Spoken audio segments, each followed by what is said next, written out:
Well, welcome to the Good Leadership Podcast. I'm your host, Charles Good. Our guest for this episode is Candace Doby, who combines a decade of research on courage with her experiences traveling the world solo and a 16-year award-winning marketing career. In this episode, we talk about the habits that are crucial for courageous leaders to have, why being uncomfortable is good training to be more courageous, and how to foster a courage-ready culture. Candace encourages all of us to be courageous, not fearless. I hope you enjoy.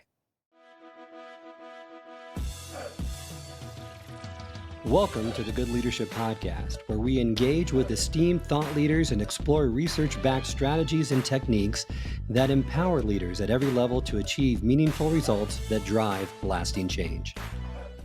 Welcome to the program, Candace. Thank you, Charles. So happy to be here. So let's talk about some habits that everyone can do to grow their courage muscle.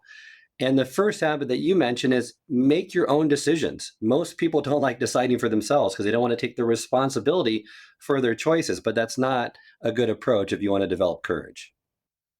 Many leaders, I see this at leadership at all levels.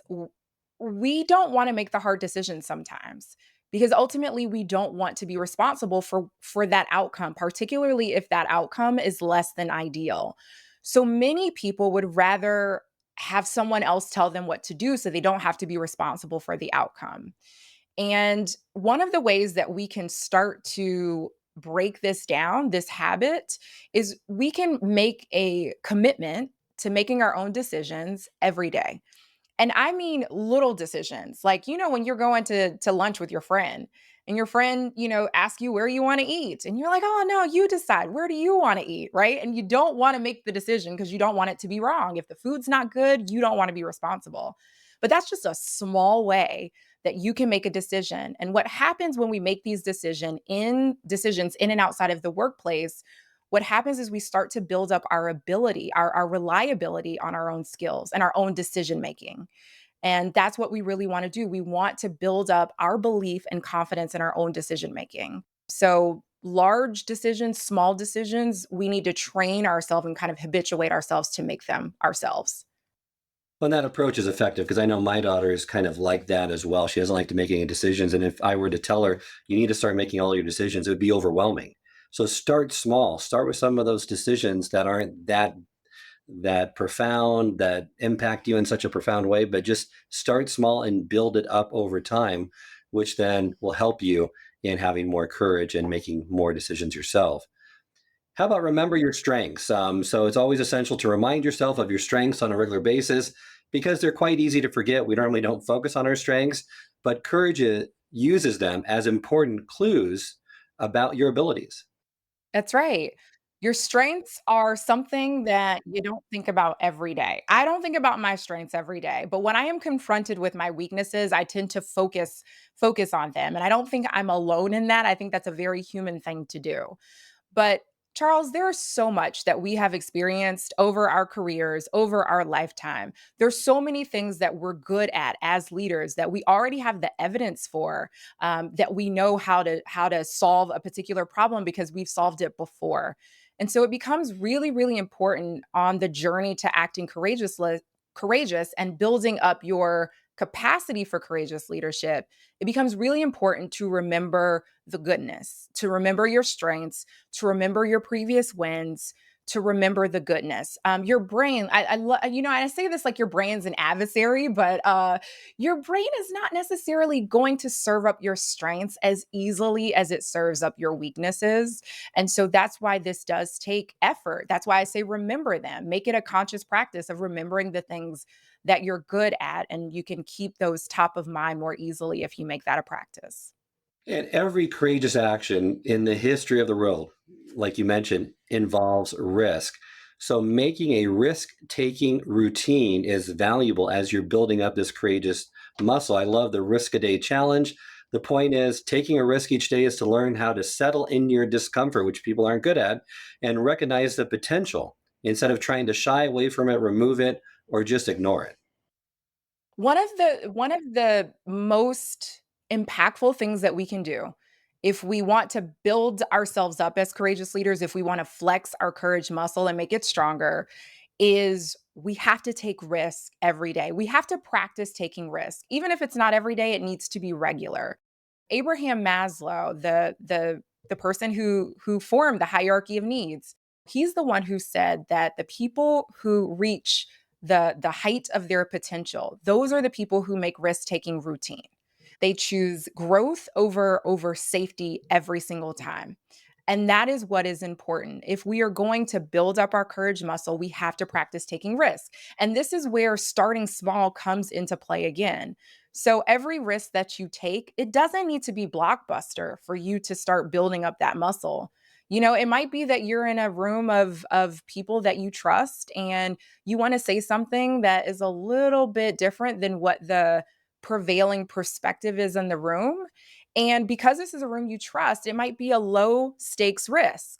You don't have that risk that you might be expelled from the group or you might be isolated. These are the rooms in which you want to take risk because the stakes are lower and you can start to evaluate, well, what are my emotions? What are the outcomes? Do I rely on the skills that I have? And from there you want to build. You want to build upon the risk that you take.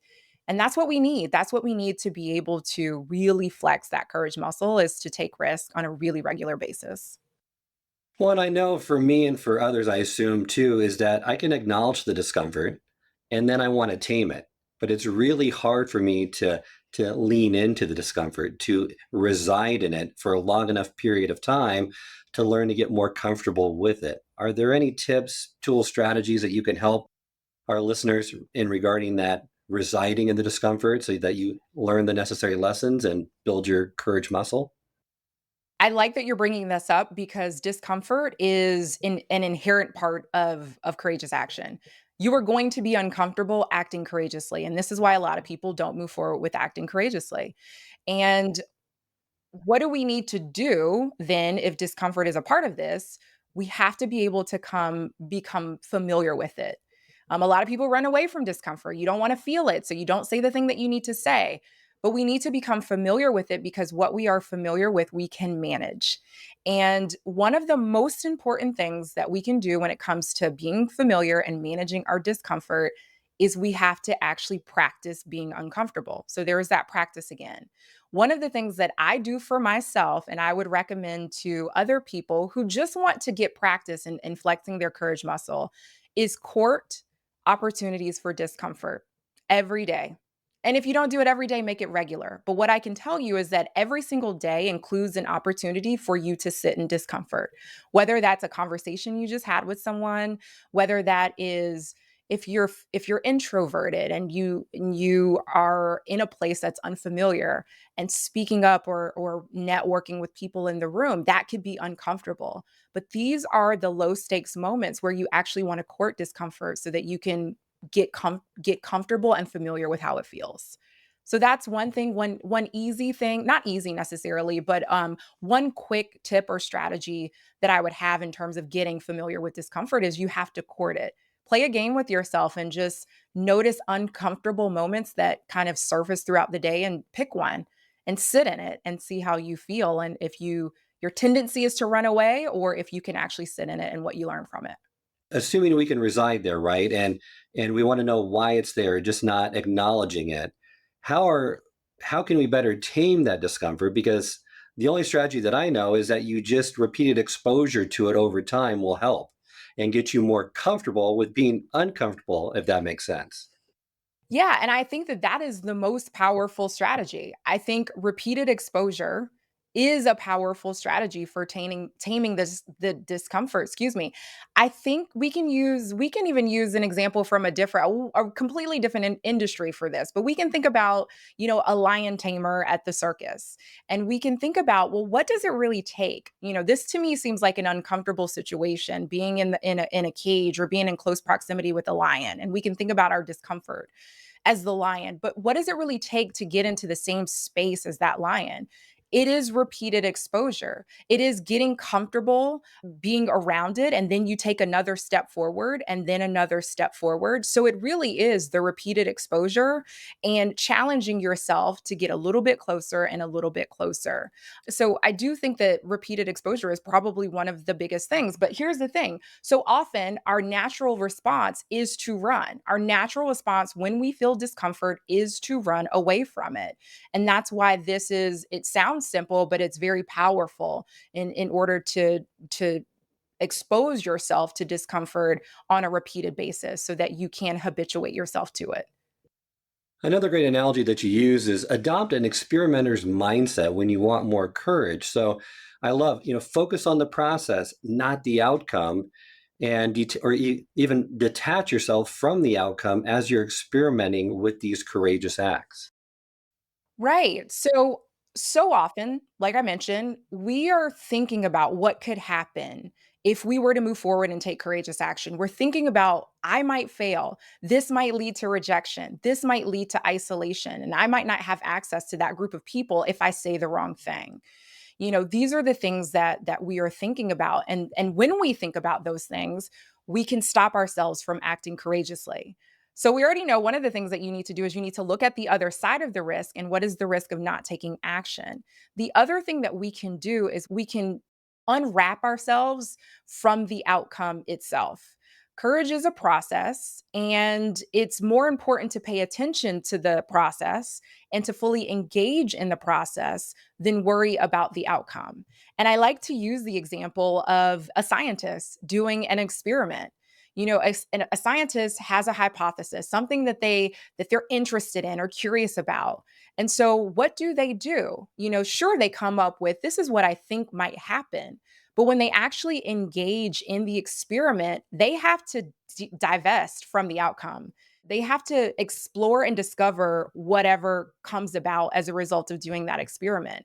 And so rather than thinking about the outcome, what you put your energy into and what a scientist puts their energy into is the process, making it an accurate process, a precise process, one that doesn't have experimenter bias, one that is clean, one that is viable. And that's what we want to do too. Put your energy into the process versus the outcome.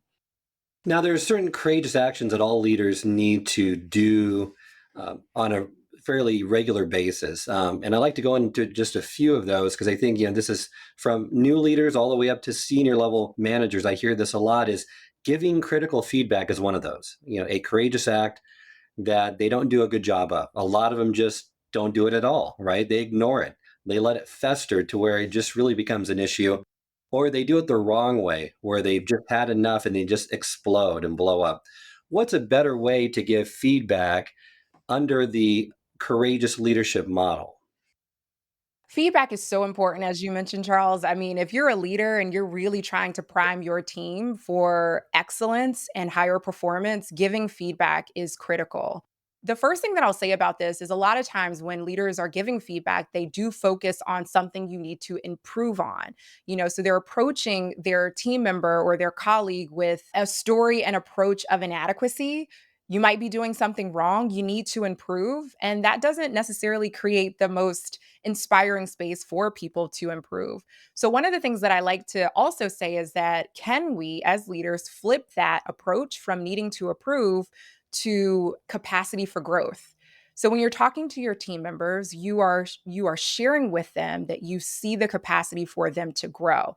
Growth is a better way, I think, to deal with feedback when you really want to tell somebody to improve, is to inspire them to grow. So that's one thing that I would just say there. The other thing about giving feedback is, yes, I think there is a way to give it that can be impactful. There are a lot of leaders that I've talked to after I've done sessions or speeches, and they say, I really want to lead with the positive. I want to lead with the positives because that eases me into the critical feedback that I really want to deliver. And what I would say is, as a leader, I would not suggest that. What I would actually suggest is that you give a quick intro to the critical feedback. Hey, Charles, there's something that I wanted to share with you. Do you have a moment? Or something quick and brief. A lot of people want to lead with positive feedback because it makes it easier for them. They are lessening the blow for them. They're not really thinking about the person in front of them. Usually when we're about to have a conversation where we're delivering feedback, people get anxious. And that's why you want to make your introduction brief and then you want to lead in with the critical feedback first. And I know that might not be the easiest thing to do, but it's helpful for not only you but the person you're talking to. One, because there have been studies that show that when given a choice, between positive and negative feedback, which do you want to hear first? Overwhelmingly, people want to hear negative feedback first to get it out of the way. One of the reasons you want to give the negative feedback first is because after you deliver it, a person's body is in high alert. So now they're really paying attention. They're not really paying attention before you deliver it. And so you deliver the negative feedback, they're in high alert. Now, what you want to do, you don't want to give the positive feedback next. What you actually want to deliver is you want to deliver how they can incorporate, how they can fold in that feedback into their professional day. So, what are they supposed to do with it? We can't just give people feedback and not tell them specifics about what they need to, how they can fold that feedback in. So that's an important second piece. And then after that, then after you do those things, there's something called proactive enhancement. And that's when, again, we're at full alert. Then you can give the positive feedback. And you want to make positive feedback very, very detailed because your brain isn't going to do a great job of remembering it because the negative feedback feels threatening. So that's what we remember. So spend a lot of time talking about the positive on the back end. How about for another common scenario, which I see a lot today with leaders, with managers, is that their inability to say no. And they become more overwhelmed with work, which can lead to burnout, decreased productivity, turnover, toxic culture. All of these potential negative outcomes act as kind of uppercuts, like you mentioned, to the bottom line. How can a leader get better at saying no? This is important because this is about whatever you're saying, no to, you're saying yes to something else. And whatever you're saying yes to, you're saying no to something else. And so when we get in a pattern of saying yes to the things we know we don't have the capacity to do, we're saying no to other things. And for leaders, what this means is we might be saying no to the development of our team members. We might be saying no to crafting, better visions and strategies for our people to follow. And so that's something that we really have to keep in mind. If you're constantly saying yes, you're saying no to something else. So, how do you say no then to the things that you say no to? Um, there are two things that we have to keep in mind. And that is when we say no, or the reason why we're afraid of saying no is because we don't want to jeopardize relationships with the people who are maybe asking us to do things. So if you're a leader and you have a colleague or your supervisor or boss comes to you asking you to do something that you don't have the capacity for, what feels very threatening is if I say no, that relationship might be at stake or in jeopardy. So that's one side of it. The other side of it is we have a responsibility to ourselves as people and professionals to honor ourselves and our capacity and our balance and our mental health. And so those really are the two things that you have to remember and are at play when it's difficult to say no. You don't want to jeopardize your relationships, but then you have this responsibility to honor yourself. And so when we're saying no, it becomes really important that we do so in a way where we are respecting the people who are coming to us, and we are using and conjuring the courage for that values driven purpose, which in this case is ourselves. Love to talk about forming deeper connections because that's so critical in this day and age, and how being courageous will help you do that. Yeah. So, one of the things that I think is very easy to do when you need to say no, number one, practice saying no. We've talked about practice a lot, but it's really important when it comes to courage. Many people have a hard time saying no because they don't have the words to say it. They literally don't know what words they should use to say no. So, the advice that I like to give is find three simple ways that you can pull out of your back pocket when the opportunity comes for you to use them so that you can pull one out and actually use it. One of the ones that I like to use in some form or fashion is thank you for thinking about me for this opportunity. I don't have the ability to work on it now, but is there a chance I could work on it later? Something in that form. When you're saying no, one of the things that can help you feel better and the person you're talking to is if you have to say no, reserving an opportunity to work on it later is respecting them and it's honoring yourself. So that I just wanted to share that one strategy. In terms of developing deep relationships with your team, this is critical. In the work of courage, particularly when we're building an environment, we're creating an environment where the people in that environment feel like they can take courageous action, they can take risk and not be retaliated against for taking those risks and not be harmed by taking those risks. Foundationally, what we need are very trusting, deep relationships. And so, in order to develop trusting relationships, one of the things leaders can do is they can allow other people, the people on their team, to see them taking courageous action. So they can allow other people to see them doing the hard things, to speaking up when it's difficult to do, to stepping up when it's difficult to do, because that helps create trust. When you can see your leader doing it, it provides not only a path to follow, but it helps you to understand this is a space in which I might be able to do the same thing. The final piece, just like to touch upon, is what does it mean to have a courage ready culture?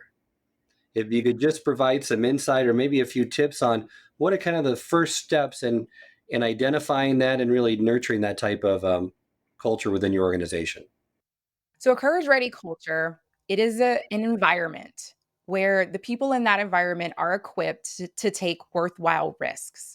So that ultimately is what we are that's the end goal. The end goal is creating a place where people can take risk and they can take them freely, they can take them without the risk of retaliation or intimidation or retribution. And so equipping them is number one, it's giving them the ability, it's getting them to understand how to evaluate courage using the components that we've discussed. It's evaluating the risk, the reasons, and the resources. So that's giving them the ability. The support is really about advocating for your team. It's finding the yes in their ideas. When you have team members come to you with new ideas, with new ways to think about how you're doing business on the team or you're approaching a problem on the team, finding the yes in their ideas is one of the ways that you can create those relationships and trust on the team. So while the entire idea might not be something that can be greenlit, finding the piece of their ideas that you can think further about and encourage them to think further about is again creating a supportive environment. Support also comes in the form of protection against outside interference, let's call it that. So it's protecting your team from, outside interference, strategic shifts that are sending them scrambling to do their work. How can you protect them? So this is support. And then that desire piece, Charles, is really about what we mentioned when I talked about courageous leaders. First, the very first step in creating a courage ready culture is just letting other people, letting your team see you take courageous action. That's one of the foundational ways that you start to create this team. It starts with the leader taking their own courageous actions first. When leaders committed to a courage ready culture, like you mentioned, prioritize curiosity, collaboration, and I love this, finding the yes in their team members' ideas. Really good stuff. Candace, before we end today's episode, is there one, we've talked about lots of tools, tips, strategies, is there one action that leaders can take right away to become more courageous and build their courage muscle? I think the very first thing that leaders should do to flex their courage muscle goes back to one of the questions that you asked me previously about discomfort. And I think it really is for their own sake, not necessarily to share it with their team, but for themselves as a person and professional. One of the first things that they can do is leverage opportunities that pop up every single day to be uncomfortable, but to actually sit in those opportunities, to feel the feeling of discomfort so that they can start to navigate within it and tame it. So that's what I would say. I would say the opportunities for discomfort that come up in your day, actually court them and actually take them and do something with them so that you can start to evaluate your emotions and outcomes within them. That's a foundational first step. Wonderful. Thank you, Candace, for joining me today on the program. Remind our listeners how they can get in contact with you and learn more about your work. You can find everything about what I'm up to at my website, CandaceDoby.com. That's probably the hub and the best place to go. I hope this episode has provided you with valuable insights. If it has, I ask you to share it with someone who would also benefit from it. If you've been enjoying and gaining knowledge from this podcast, then subscribe to our YouTube channel where you can find all the previous episodes of the podcast and additional learning resources. You can also subscribe to the podcast on Apple or Spotify and leave up to a 5-star review.